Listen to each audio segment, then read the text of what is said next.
नमस्कार दोस्तों। काफी दिनों के बाद आप लोगों से मुलाकात हो रही है और आपने बहुत प्यार दिया हमारे चिलर वाले वीडियोस पे और भी नॉर्मल वीडियोस पे। मेरा मकसद ये है कि आप लोगों की जो कंफ्यूजन्स हैं उन कंफ्यूजन्स को दूर की जाए।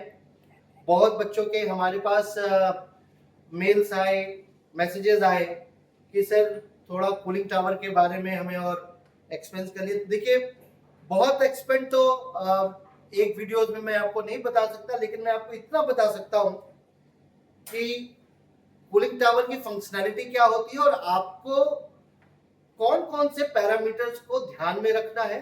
और मैं एक गारंटी आपको देता हूँ कि अगर आपने मेरे बताए हुए इस पैरामीटर्स को ध्यान में रख लिया तो गारंटी है कि आपका के इंटरव्यू में कोई भी क्वेश्चन पूछा जाए आप 100% आंसर्स दे देंगे।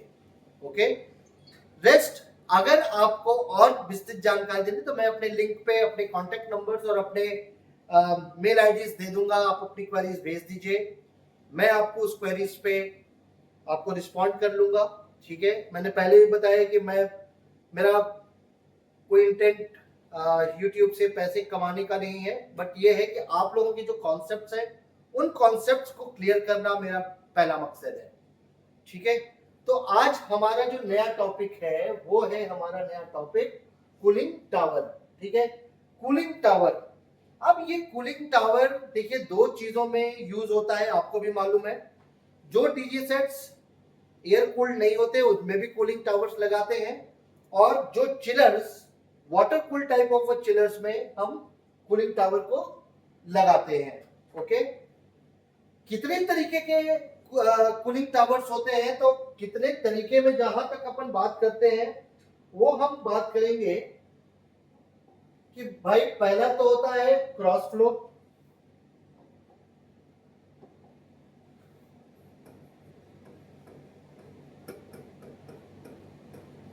Cross flow type. ओके, दूसरा होता है भाई इंड्यूस ड्राफ्ट।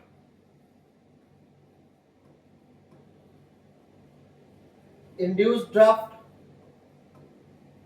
ये सिर्फ मैं आपको बता रहा हूं, ठीक है। बस नॉर्मली आपके जो 1-to-1 जो ऑपरेशंस में आएंगे वो इंड्यूस्ड और फोर्स ड्राफ्ट आएंगे। ठीक है,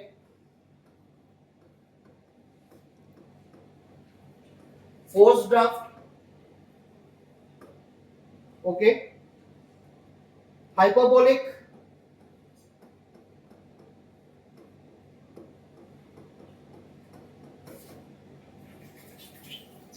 और नेचुरल ड्राफ्ट।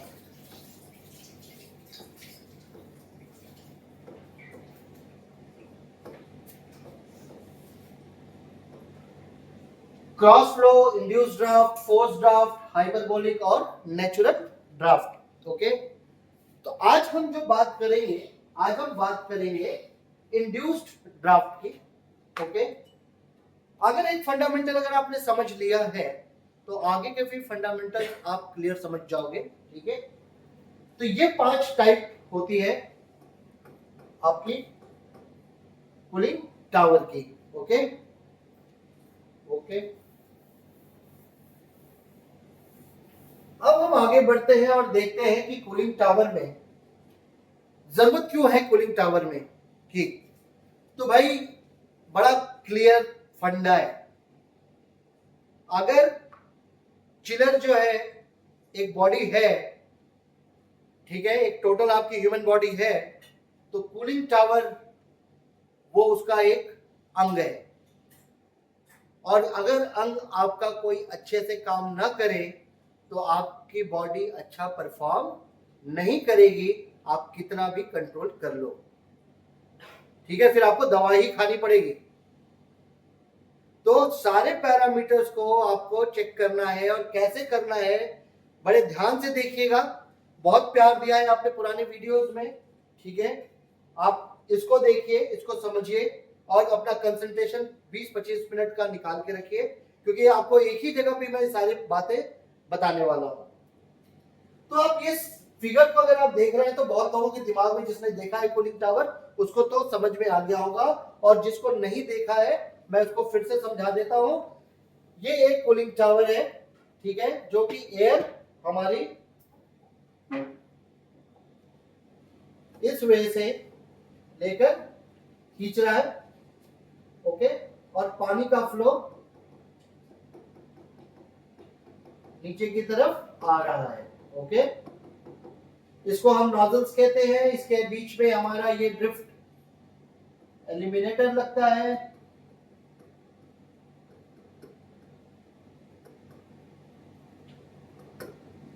और इतने के अंदर में हमारे पास सारे ड्रिफ्ट एलिमिनेटर्स लगते हैं, ठीक है।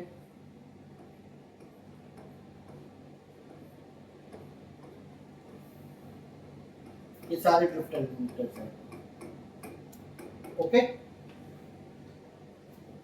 क्यों ड्रिफ्ट एलिमिनेटर्स को लगाते हैं? ताकि जो ये पानी हमारा ऊपर से गिरे और हमारे इस बेसिन में आते आते वो हवा के नॉर्मल कांटेक्ट में आ जाए, ठीक है। ताकि जितना समय इसको ऊपर से लेके नीचे तक गिरने में लगेगा उसको कहते हैं retention time, okay. Retention time मतलब एक चीज को आप ऊपर से गिराओगे, नीचे तक पहुंचने में इमीडिएट पहुंच गया तो उसमें कोई इंपैक्ट नहीं आएगा, लेकिन अगर वो रुक रुक रुक रुक के पहुंच रहा है तो इसका मतलब है कि हवा के साथ में इंटरेक्ट हो रहा है और एवापोरेशन को क्रिएट कर रहा है, ठीक है। मेन फंडा ये है, ओके ओके। तो इसमें आपने देखा यहां पर हमने एक फैन लगाया हुआ है नॉर्मली, ओके। बहुत से में 4 फैंस मिल जाएंगे, छोटे छोटे फैंस मिल जाएंगे, ओके। ये हमारा बेसिन है और ये हमारा जो वाटर आ रहा है चिलर से, ओके, हॉट वाटर, ये इनपुट है, और जो हमारा हॉट वाटर कोल्ड वाटर जा रहा है वो आपका आउटपुट है, ओके, वो हमारा आउटपुट है। चलिए आगे देख लेते हैं।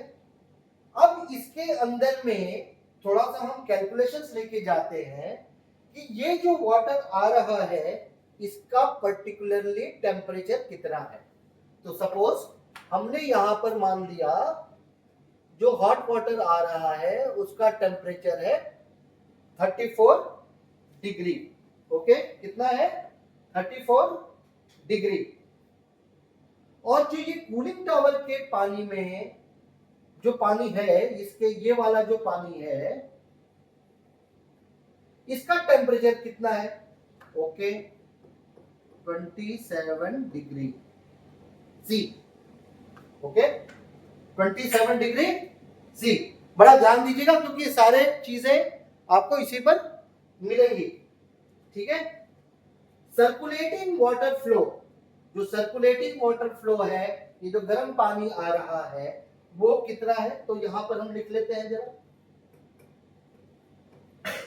Circulating water flow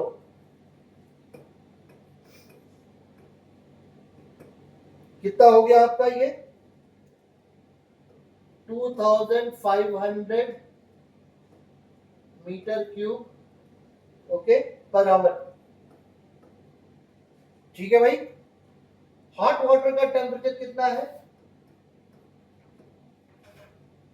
hot water temperature 34 degree सी।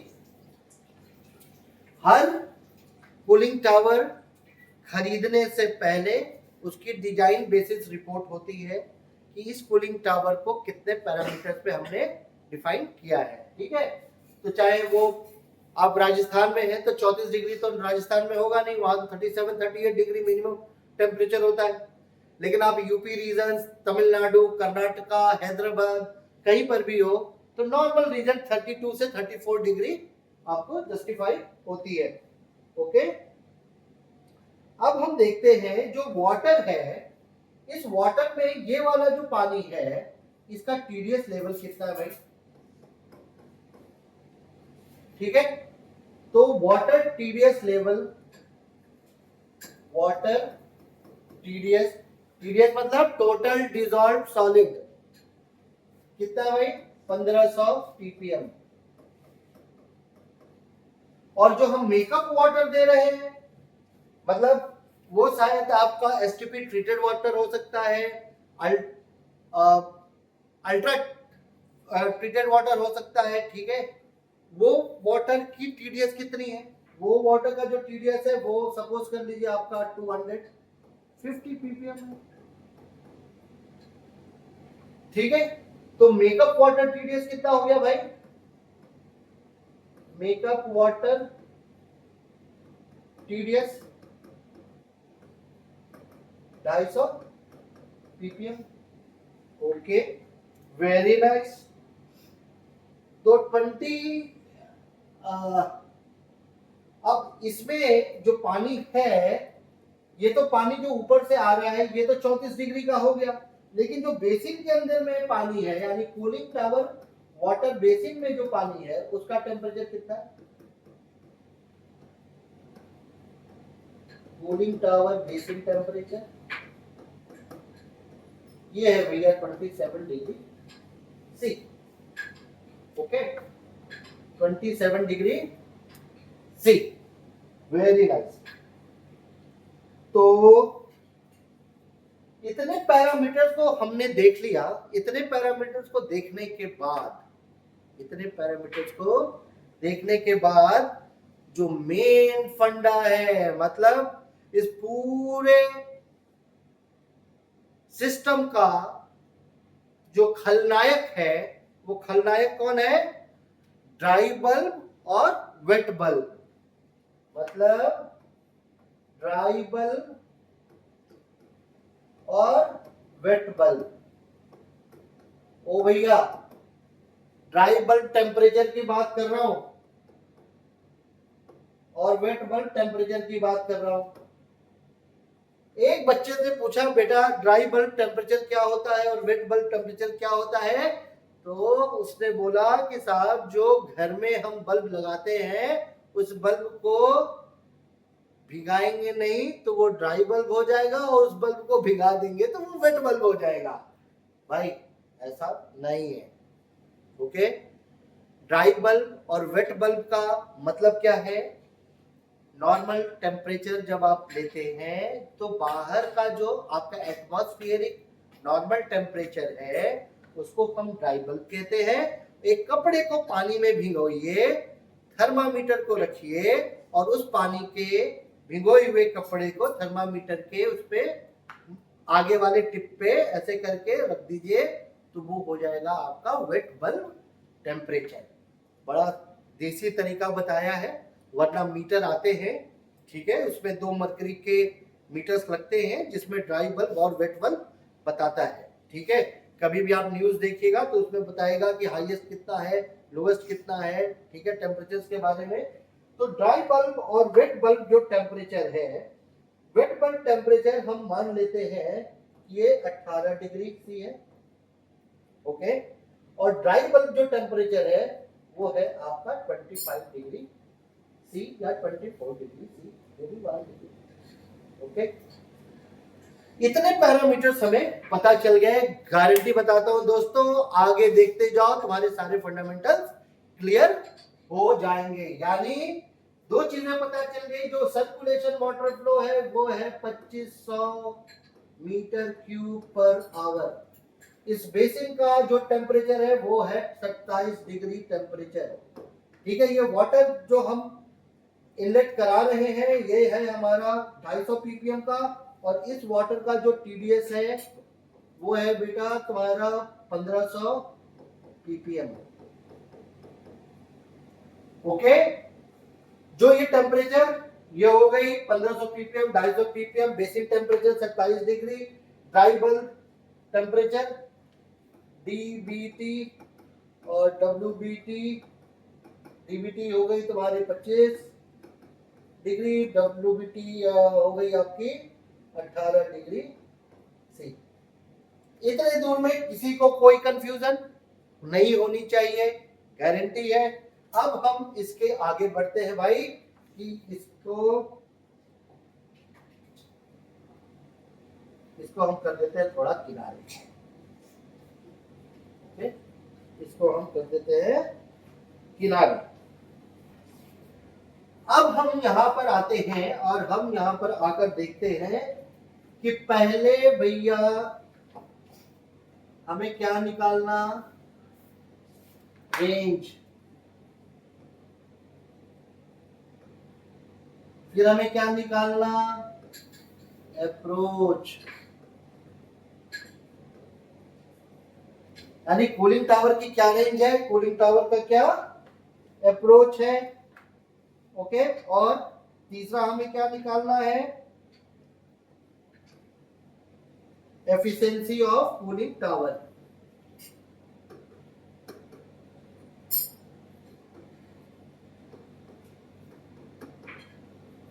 देखिए कितना चुटकियों में आप निकालेंगे।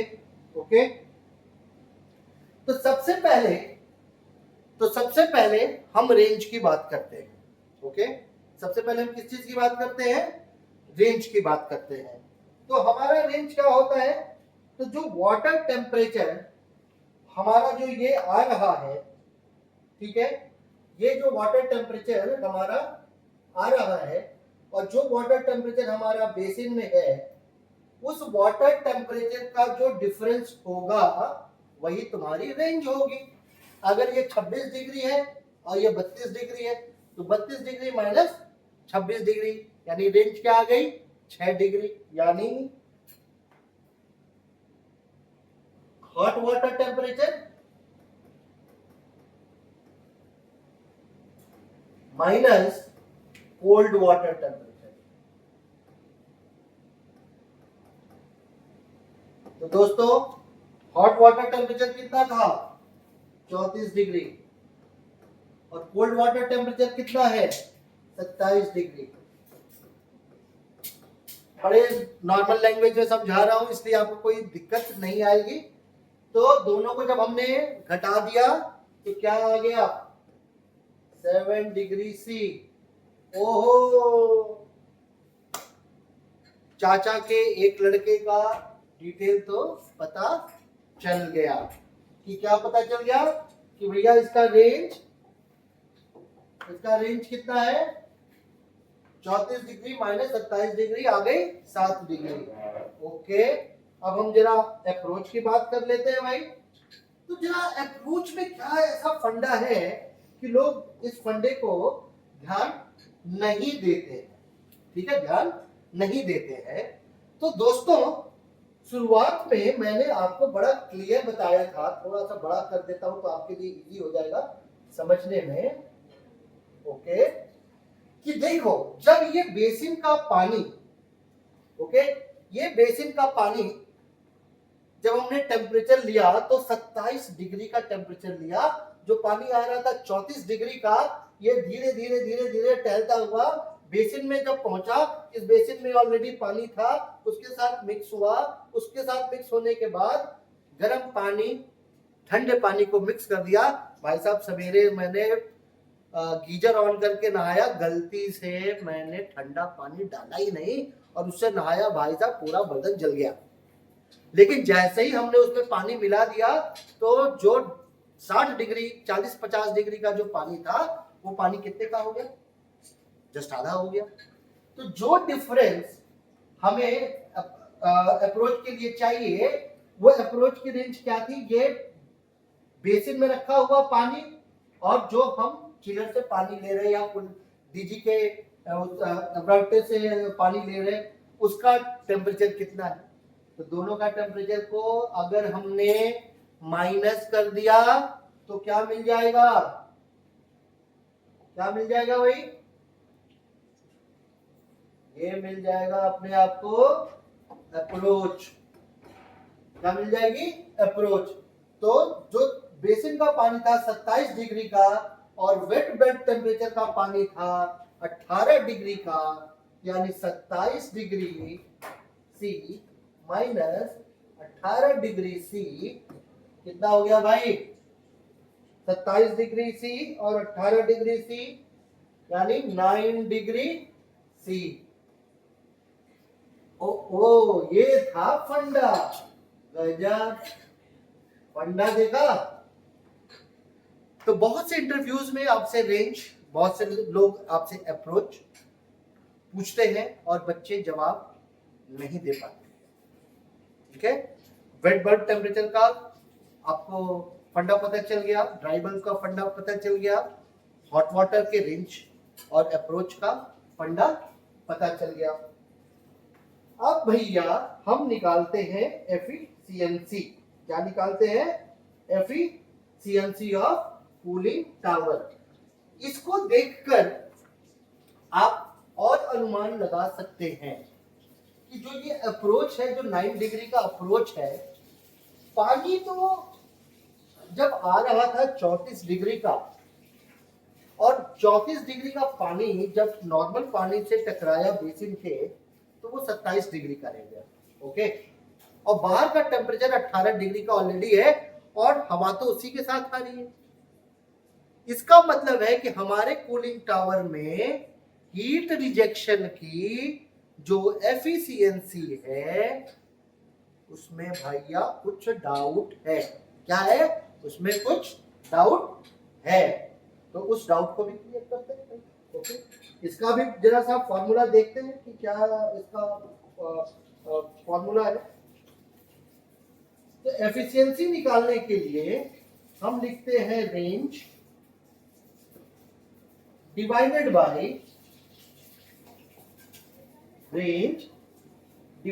बाय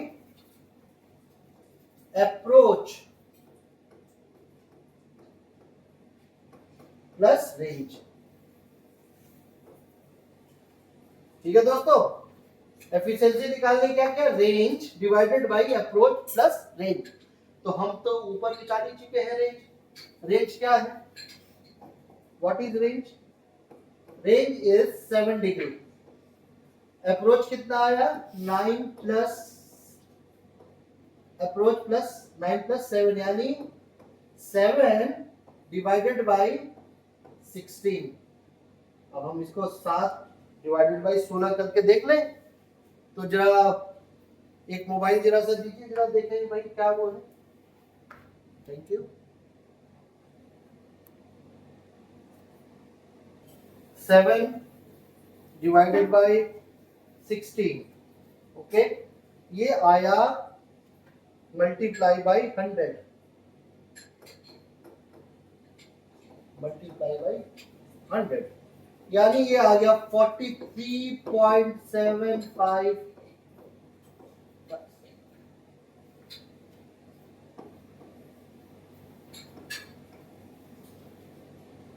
हाँ जी भैया, सही है। हाँ सही है। आपकी मतलब इस कूलिंग टावर की जो एफिशिएंसी आ रही है वो आ रही है 43.7%। ना ना, तो हमें क्या करना है? इसका मेंटेनेंस करना पड़ेगा। इसका क्या करना पड़ेगा? इसका मेंटेनेंस करना पड़ेगा। चलिए हम दूसरे पेज पे आ जाते हैं जरा। ओके, और दूसरे पेज पे आकर हम आपको दिखाते हैं कि इसका हीट रिजेक्शन हम कैसे कर सकते हैं। पहले आप देख लो। अब इतने पूरे प्रोसेस में करने में हमें क्या पता चल गया है कि इसमें इतनी हीट रिजेक्ट हो रही है। एक फंडा हम आपको और बता देते हैं। नॉर्मली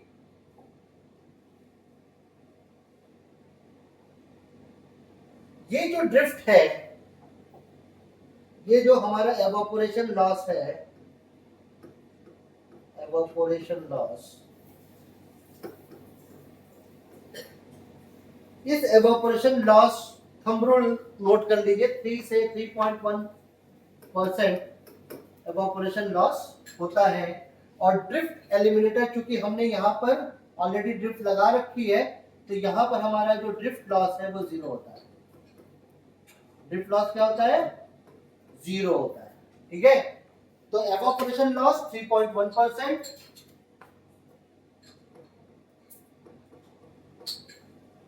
एवापोरेशन लॉस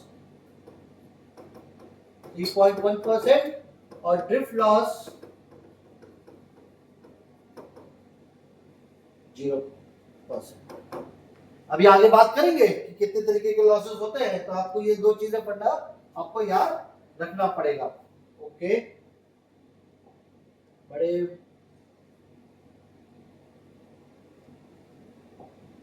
आइए अब हम निकालेंगे एफिशिएंसी ऑफ कूलिंग टावर, तो हमने निकाल दिया। अब हम निकालेंगे हीट रिजेक्शन और हीट लोड।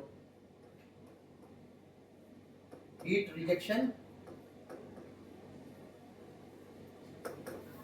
और हीट लोड आपको दिख रहा है? तो हीट रिजेक्शन निकालने के लिए इन वाटर, जो आपका वाटर आ रहा है, जो सर्कुलेशन वाटर फ्लो आ रही है, circulating water flow, circulating water flow,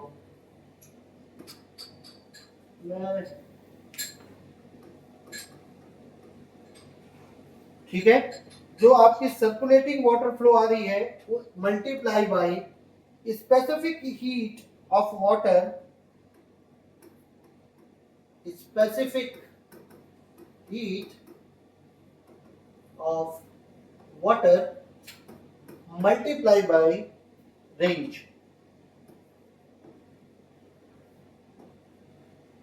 ये फॉर्मूला होता है, ठीक है। तो जो भी आपका क्यूमुलेटिव सर्कुलेटिंग वाटर का वॉल्यूम है plus specific heat of water into range, that is basically your heat load calculation. और इसका सीधा सा सम फॉर्मूला है एम सी पी डेल्टा, ठीक है, डेल्टा टी, या आप उसको रेंज कहते हैं, ठीक है। तो एम क्या हो गया भैया? Circulating water, specific heat of water और आपका ये रेंज। सर्कुलेटिंग वाटर फ्लो कितना था, कौन बताएगा? हाँ, पीछे गए, कोई बात नहीं, आगे पीछे। सर्कुलेटिंग वाटर फ्लो सबसे पहले मैंने आपको बताया था कि कितना आ रहा है पानी, उसका ध्यान आपको देना पड़ेगा। और रेंज हमने ऑलरेडी 60 डिग्री यहां पर निकाल ली थी। और वाटर की स्पेसिफिक ग्रेविटी क्या होती है? 1। ओके, हर एक मटेरियल की एक स्पेसिफिक ग्रेविटी होती है इस पूरे अर्थ पे। तो वाटर की जो स्पेसिफिक ग्रेविटी है वो क्या है? 1। ओके, चलिए तो जरा सा देख लें वाटर का फ्लो कितना था हमारे पास। फिर से दिखा देता हूं, वाटर फ्लो क्या था 2500। तो लो भैया, हमने डाला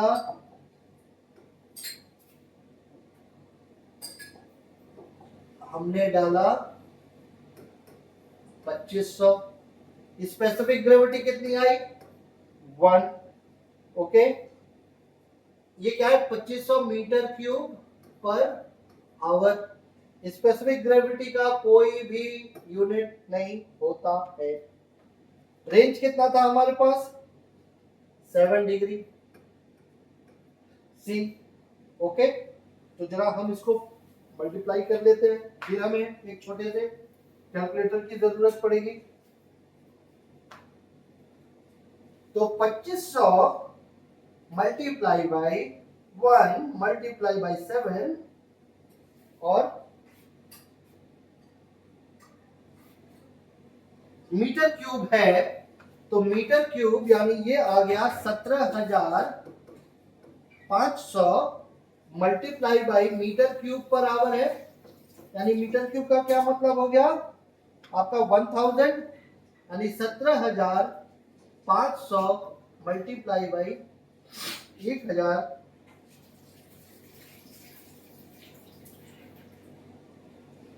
1,75,00,000,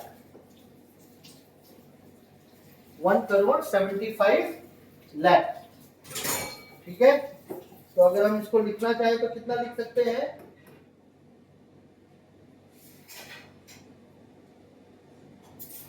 इसको ऐसे समझ लीजिए,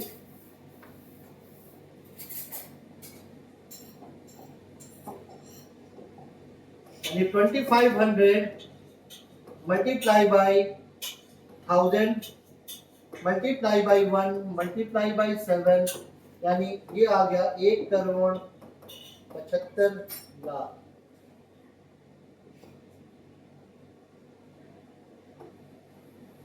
अब ये 1,75,00,000 क्या है? ये है आपका kilo calorie per hour, kilo calorie per hour. Okay, हम पीछे जाते हैं और यहां पर एक फॉर्मूले को रख देते हैं ताकि आपके लिए एक चीज इजी हो जाएगी। तो एफिशिएंसी निकालने के लिए क्या फॉर्मूला दिया दोस्त? एफिशिएंसी निकालने का फॉर्मूला क्या है आपका? Circulating water multiply specific gravity multiply by range. Okay, तो circulating water 2500 multiply by 1000 multiply by 1 multiply by 7, यानी 1.75 करोड़, यानी किलो कैलोरी। अब इस किलो कैलोरी को हमें टनेज में चेंज करना है, तो इसको हम जब टन में चेंज करेंगे तो क्या करेंगे? 1,75,000 डिवाइडेड बाय 3024। ओके, 3024 कितनी आ जाएगी? यानी फिर से कैलकुलेटर की जरूरत पड़ेगी। डिवाइडेड बाय 3024, यानी 5787। ठीक है, 5787 टन, 5787 टन। ठीक है, तो ये तो आपको किलो कैलोरी में मिल गया पर आवर, और ये आपको टन में मिल गया। तो इसका फंडा देख लिया आपने।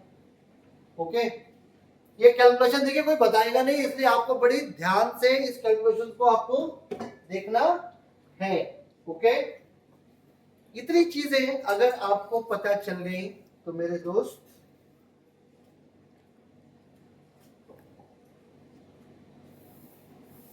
आपका फंडा क्लियर हो गया, आपका फंडा क्लियर हो गया।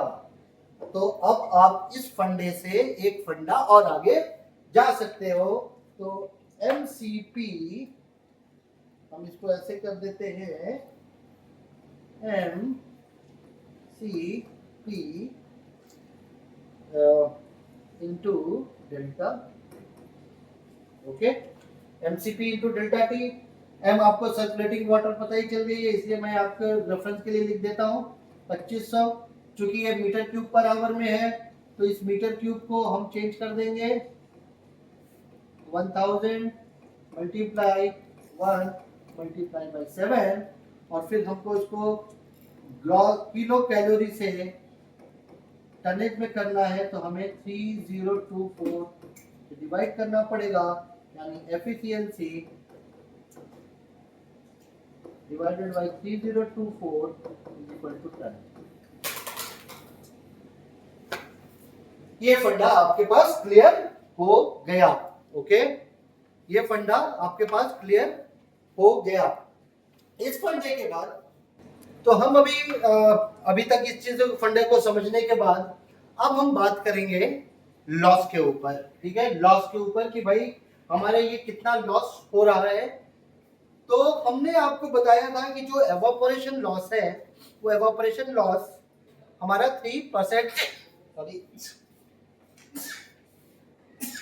3% टू 3.1% का एवापोरेशन लॉस है। और ड्रिफ्ट एलिमिनेटेड लॉस के बारे में जो हमने बात की थी, तो मैंने आपको बताया था या तो जीरो, मतलब अगर आप जीरो नहीं कहते हो तो आप उसको नेग्लिजिबल कह सकते हो बॉस। ठीक है, कि ड्रिफ्ट एलिमिनेशन लॉस जो है हमारा नेग्लिजिबल है। ब्लो डाउन लॉस का जो फंडा है वो percentage of evaporation loss cycle of concentration -1, cycle of concentration -1। बेटा ये ध्यान रखो, साइकिल ऑफ कंसंट्रेशन बहुत बार पूछा जाता है, बच्चे जवाब नहीं दे पाते हैं। मैं बता रहा हूं, कम से कम 100-150 इंटरव्यू लिया, बच्चों से पूछा कि साइकिल ऑफ कंसंट्रेशन बेटा क्या होती है। मैं उनकी गलती नहीं देता, फंडेज नहीं मालूम है, यूट्यूब पे लोग वीडियोस डालते हैं, लेकिन उसको फंडामेंटली कोई उसको प्यार से समझाता नहीं है कि क्या है एक्चुअली। तो देखो सीओसी क्या है, सीओसी साइकिल ऑफ कंसंट्रेशन क्या है, हमने आप थोड़ा सा पीछे रिमाइंड करो, देखो थोड़ा सा पीछे रिमाइंड करो आपको, और हम इसको करते हैं बड़ा जरा।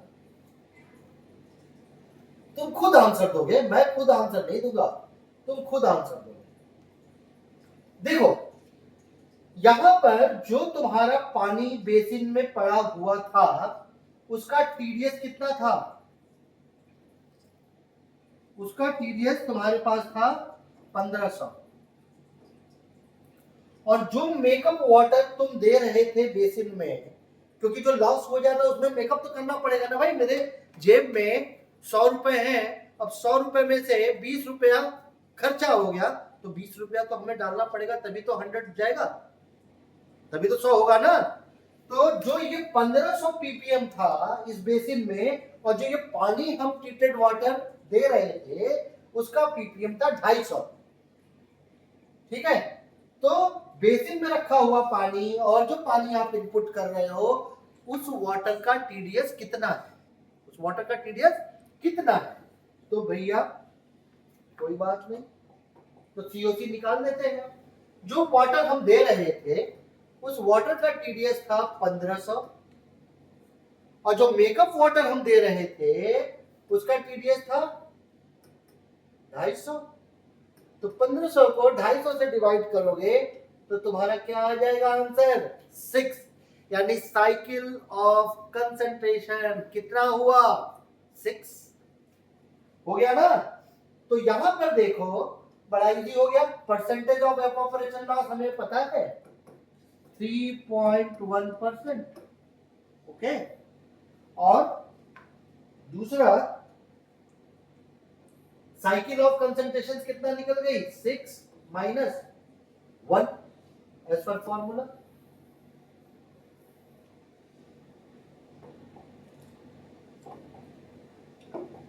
तेजी से लिखने में यही गड़बड़ी होती है। तो 3.1 डिवाइडेड बाय 6 माइनस 1 यानी 5, यानी 3.1 डिवाइडेड बाय 5 कितना हो गया भाई, ये आ जाएगा आपका 0.6%। यानी 0.6% का मतलब क्या है, जो हमारा क्वांटिटी ऑफ ब्लो डाउन था वो कितना था, क्वांटिटी ऑफ ब्लो डाउन 2500 था, 2500 मल्टीप्लाई बाय 0.6, यानी हमें 2500 मल्टीप्लाई 0.6 यानी 1500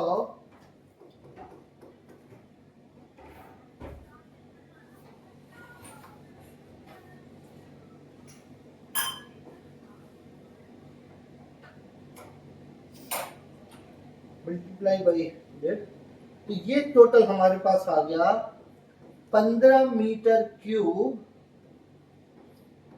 पर आवर। ठीक है, 6 डिवाइडेड बाई आप 10 करोगे तो मल्टीप्लाई बाई आ जाएगी 15 मीटर क्यूब पर आवर। हमें पानी ब्लो डाउन का जो निकल रहा है उससे हमें इतना पानी हमारा वेस्ट यानी एवापोरेट हो गया। अब कितने पानी हमें मेकअप करने की जरूरत पड़ेगी, ठीक है, कितना मेकअप वाटर की हमें जरूरत पड़ेगी ये भी हम देख लेते हैं। और sorry,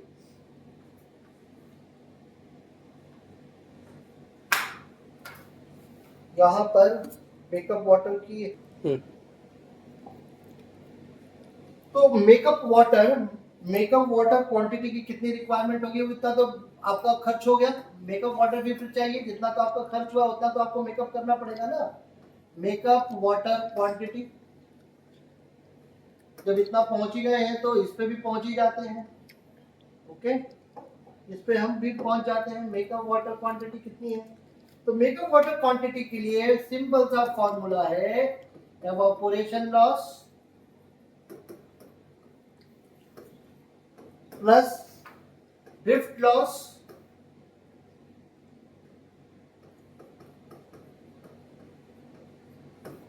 plus blow down loss.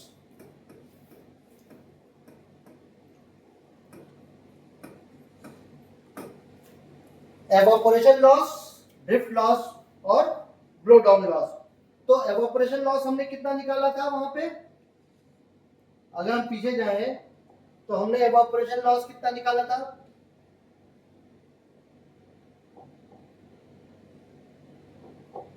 60। Okay, तो एवापोरेशन लॉस हमारे जो 6% के करीब में जो आ रहा था, ये देखिए एवापोरेशन लॉस कितना आया था हमारा 0.6, यानी ये 60%, यानी evaporation loss is 60। Drift loss negligible था या जीरो था, और ब्लो डाउन लॉस जो अभी हमने निकाला है वो कितना निकाला है 15, यानी 75 मीटर क्यूब पर आवर हमें मेकअप करना पड़ेगा। 75 मीटर क्यूब पर आवर हमें मेकअप वाटर करना पड़ेगा। तो तीन चीजें, फंडा क्लियर हो गया आपका। और मुझे मालूम है कि अगर आप थोड़ा कंसंट्रेशन करेंगे तो आपके पास सारी चीजें डिटेल्स करके नजर आ जाएंगी।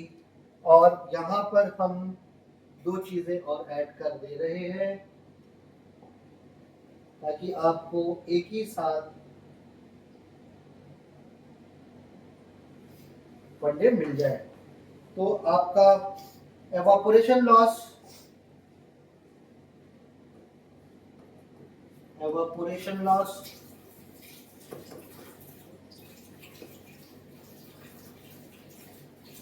60 मीटर क्यूब पर आवर की तरफ से निकल गया भाई। और मेकअप वाटर जो आपका निकला, मेकअप वाटर यानी 2500 मल्टीप्लाई बाई 3.1% आप करोगे तो निकल जाएगा। और मेकअप वाटर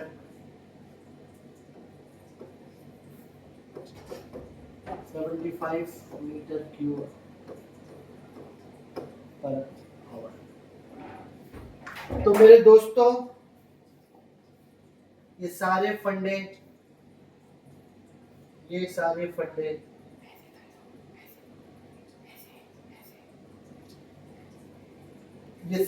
फंडे आपके पास एक साथ मिल गए। अब आप 1 2 3 4 5 6 7 8 9 10 11 और 12। Thank you so much. Videos को देखते रहिए, लाइक करते रहिए। आप लोग लाइक करके छोड़ देते हैं, हम लोग मेहनत सिर्फ आपके लिए करते हैं, तो आप उसको सब्सक्राइब करिए। और नीचे कमेंट्स में नंबर्स दिया हुआ है, जिसको भी एग्जीक्यूशंस करनी हो या ट्रेनिंग के बारे में जानना हो, आप उस नंबर पे आप मुझसे कांटेक्ट कर सकते हैं। उसमें आके आप अपने सारे फंडामेंटल्स को क्लियर कर सकते हैं और सारी आपकी जो डाउट्स हैं वो डाउट्स आप अपना क्लियर करके फैसिलिटी मैनेजमेंट की तरफ अपना पांव बढ़ा सकते हैं। तब तक के लिए धन्यवाद, सबा खैर। आगे आने वाले वीडियोस में फिर से मिलते हैं, तब तक इतना ही प्यार देते रहिएगा और इतना ही प्यार